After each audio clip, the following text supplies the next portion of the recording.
In J.R.R. Tolkien's fictional legendarium, Beleriand was a region in northwestern Middle-earth during the First Age. Events in Beleriand are described chiefly in his work The Silmarillion, which tells the story of the early ages of Middle-earth in a style similar to the epic hero tales of Nordic literature. Beleriand also appears in the works The Book of Lost Tales, The Children of Hurin, and in the epic poems of the Lays of Beleriand.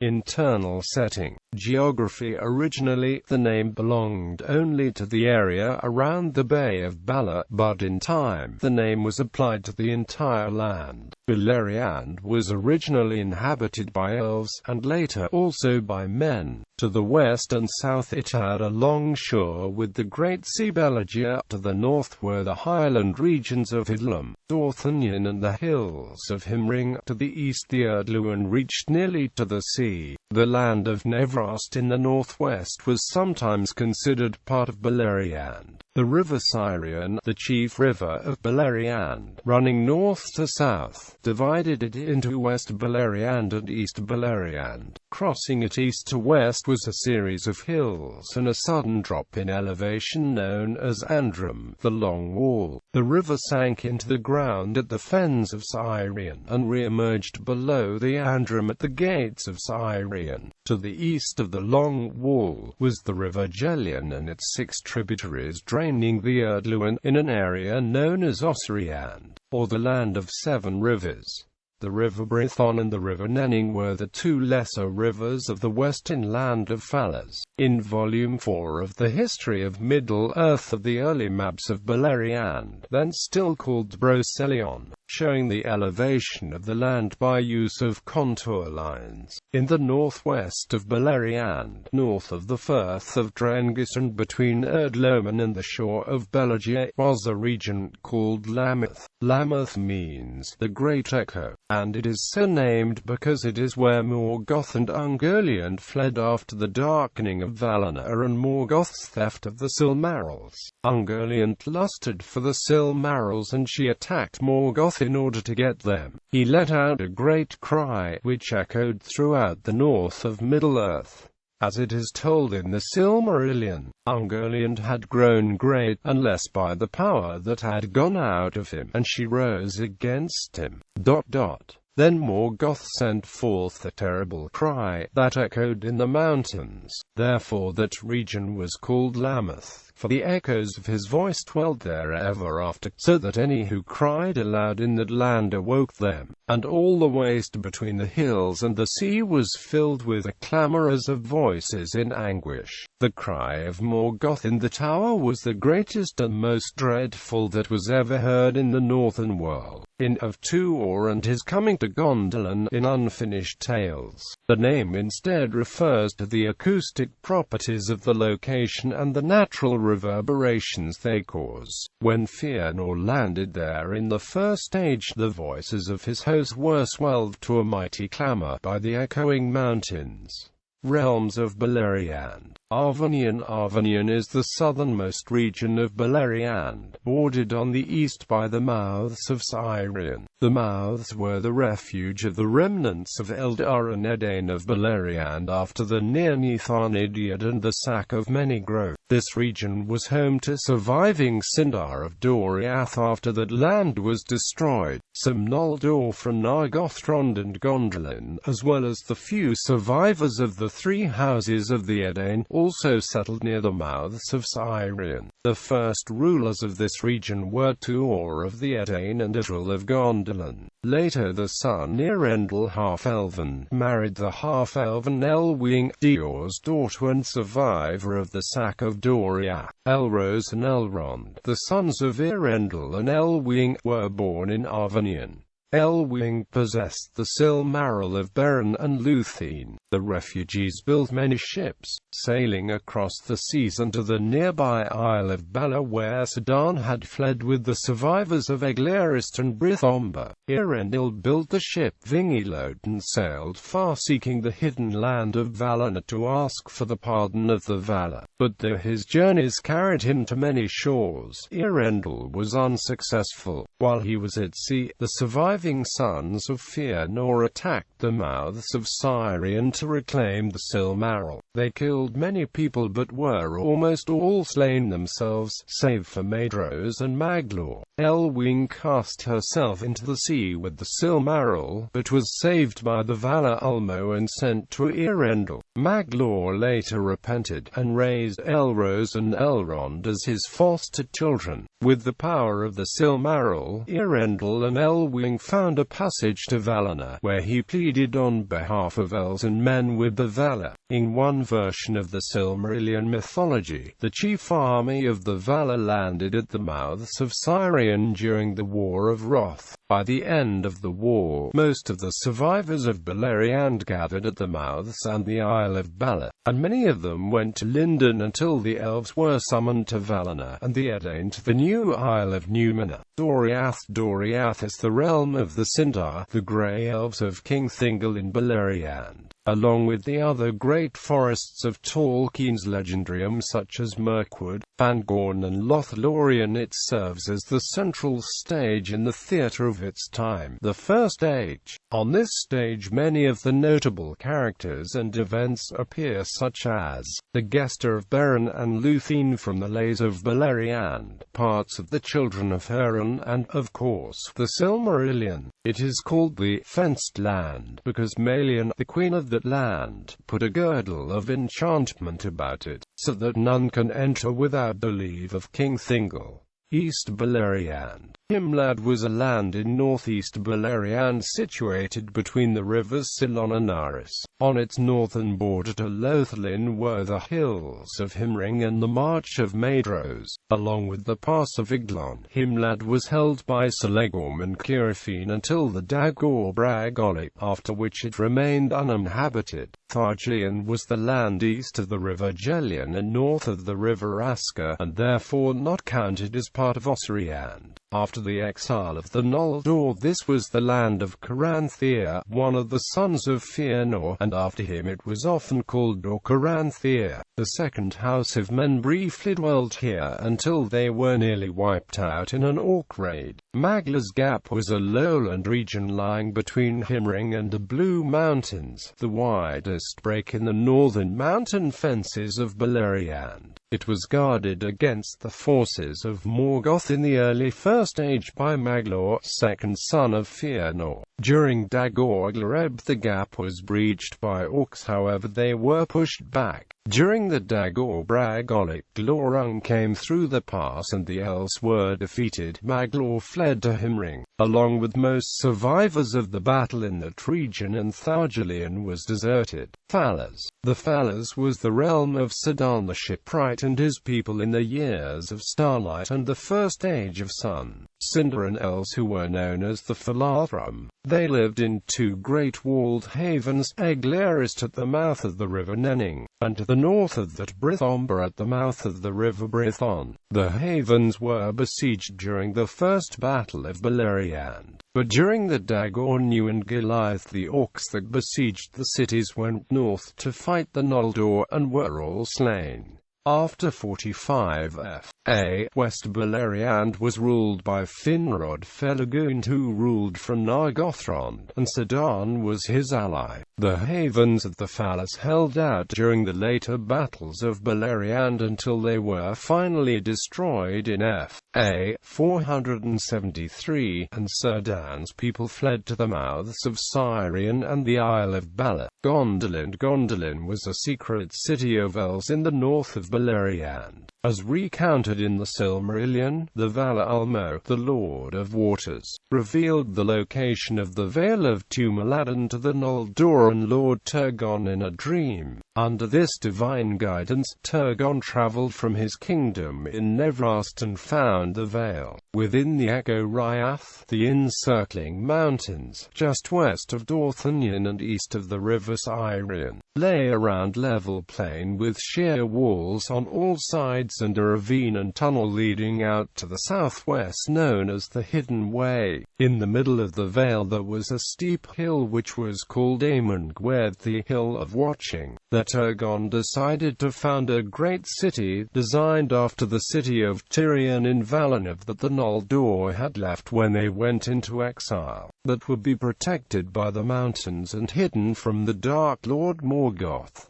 Turgon and his people built Gondolin in secret. After it was completed, he took with him to dwell in the hidden city his entire people in Nevrast, almost a third of the Noldor of Fingolfin's house, as well as nearly 3/4 of the northern Sindar. Hithlum is the region north of Beleriand near the Helcarics. It was separated from Beleriand proper by the Erdweathran mountain chain, and was named after the sea mists which formed there at times. Hithlum is Sindarin for mist shadow. Its Quenya counterpart is Hislomi. Hithlum was subdivided in Mithram, where the high kings of the Noldor had the halls, and Orloman, which later became a fief of the House of Hador.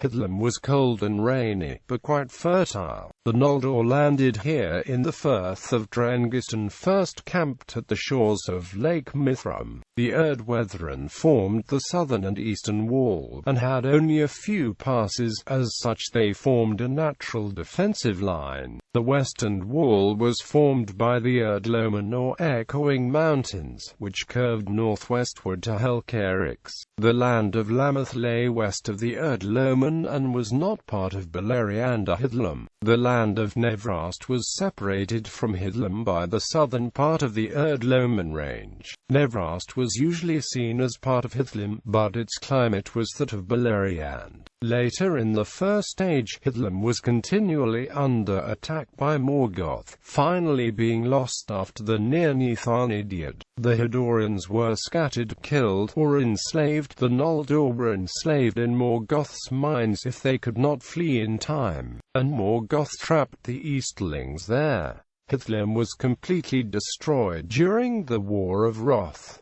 March of Maedhros. When the sons of Fëanor went east after Thingol became aware of the kinslaying at Alquilon, a great fortress was built on the hill of Imring in northeast Beleriand. It was the chief stronghold of Maedhros, from which he guarded the northeastern border region that became known as the March of Maedhros. The hill of Imring is described as wide-shouldered, bare of trees, and flat upon its summit, surrounded by many lesser hills. To the east of them was Magla's Gap and Erdluin, to the west the pass of Iglon, which Cirafin and Selegorm guarded. In the wooded hills around Himring were the springs of the rivers Salon and Little Jelian. The fortress upon Himring was the only one in East Beleriand to stand firm through the Dagor Bragolic. Many survivors from the surrounding regions, including Maedhros' brother Maglor, rallied there. But in the Battle of Unnumbered Tears the sons of Fëanor were utterly defeated. The March of Maedhros was no more, and the hill of Imring was garrisoned by the soldiers of Angband. After the drowning of Beleriand during the War of Wrath, the peak of Himring remained above the waves as the Isle of Himring. Nargothrond, called Nullucky's Den by the dwarves, was the stronghold built by Finrod Felagund, delved into the banks of the river Narog in Beleriand, and the lands to the north ruled by the city, inspired by many growth in Doriath, and seeking a hidden place from which to be safe from the forces of Morgoth. Finrod established it in the early years of the First Age, in the caverns of Narog beneath the forested hills of Torren Faroth on the western bank of Narog. The original denizens of this huge cave system had been the Noage of Niban, the so-called petty dwarves, but whether they were driven out of the homes by Finrod's people or earlier by the nearby Sindar is not known. Finrod ruled Nargothrond until he joined Beren in his quest for the Silmaril, and the regency passed to his nephew Orodreth. Later, Turin II-Rumba came to Nargothrond and became one of its greatest warriors, but he also persuaded the people to fight openly against Morgoth. which eventually led to its sack by the army of the dragon Glorung. Glorung then used Nargothrond as his lair until his death not long afterwards at Turin's hands, after which the caves were claimed by Mim, the last of the petty dwarves, until he himself was slain by Hurin, Turin's father. After Hurin's deed, the caves were probably completely abandoned, as they fall out of recorded history in Tolkien's fiction, but they were certainly drowned and lost along with the rest of Beleriand at the end of the First Age. Nevrast is a coastal region in the north of Beleriand. The name means hither shore in Sindarin, as opposed to the distant shore of Armen, and was originally applied to all the shores of Beleriand. Nevrast was the center of an elven kingdom of Turgon for about a century, until California.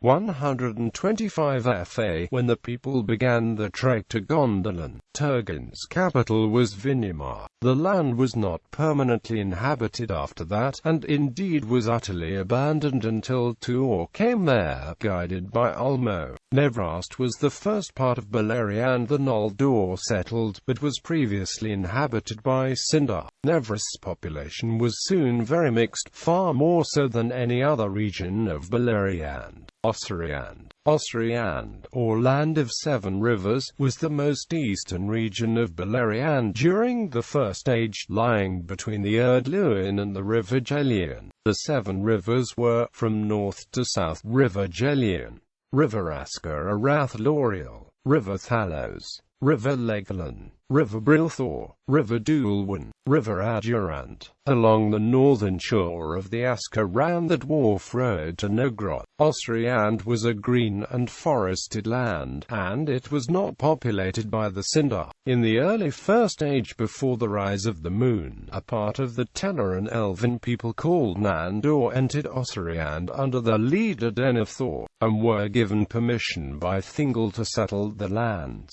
After them the land was often renamed Linden, for the singers, after the old clan name of the Teleran which the Nandor still used in the tongue. They became known as the Lake Windy, or Green Elves. North of Osriand lay the land of Thargelion, and south of the river Adurant later lay the land of the dead that live, where Luthien and Beren lived the second lives. Osriand was the only part of Beleriand that survived the War of Wrath, but Belagir the Great Sea broke through the mountain chain at the former riverbed of Asker, creating the Gulf of Lhun. In the Second Age and Third Age, the former lands of Osriand and Thargelion were known as Linden, where Gil-galad and Sedan ruled.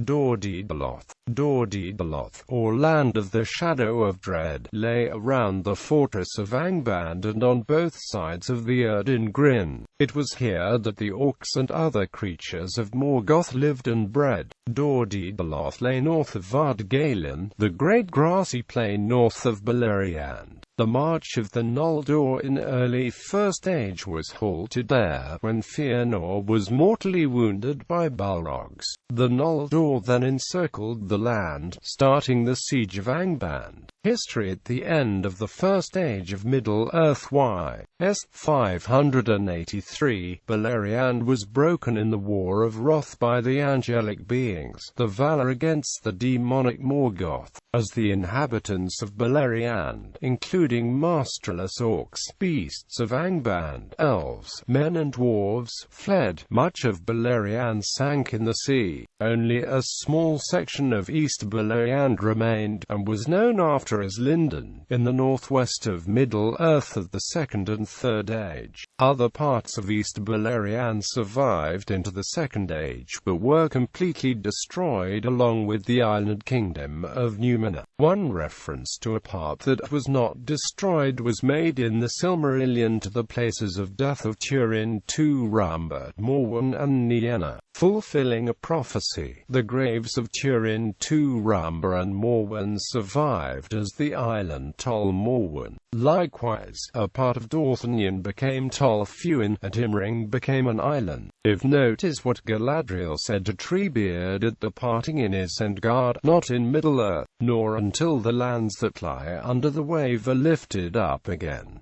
Then in the willow meads of Tassarenan we may meet in the spring. Farewell. This seems to imply that Beleriand may be existent again, in Ardahield. Concept and creation. Beleriand had many different names in Tolkien's early writings: Broceliand, Brocelion, Golodinon, Noldornand, Geleriand, Bladornand, Beleriand, Arsiriand, Lassariand, Ossariand. Bibliography. Carpenter, Humphrey, ed. The Letters of J.R.R.Tolkien, Boston, Houghton Mifflin, ISBN 0395315557. Fonstad, Karen Wynne, The Atlas of Middle-earth, Boston, Houghton Mifflin Harcourt, ISBN 0618126996. Tolkien, J.R.R. Tolkien, The Monsters and Amp, The Critics, London, HarperCollins, ISBN 0-261-10263-X. Tolkien, J.R.R. Christopher Tolkien, ed. The Shaping of Middle-earth. George Allen and Amp Unwin. ISBN 0048232793.